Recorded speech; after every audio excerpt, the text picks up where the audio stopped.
Bonifacio Rizal Mercado y Alonso Villalonda.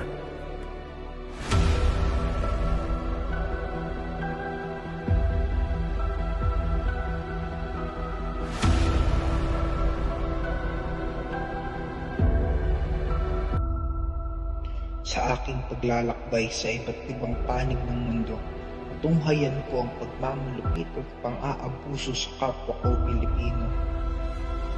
Isa ko akong novelista at hindi tulisan.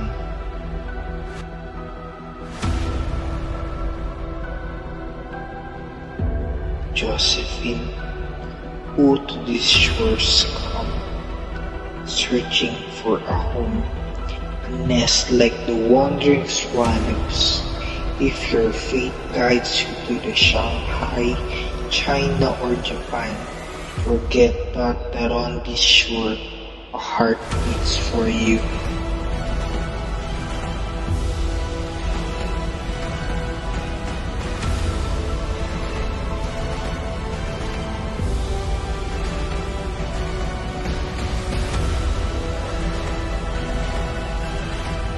Nais ko lamang ho may siwalag ang katotohanan ng nangyari sa bayan na ito.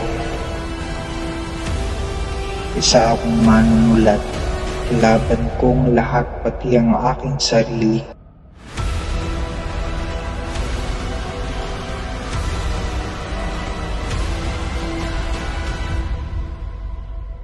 Iporma ang aking layunin at hindi ang revolusyon.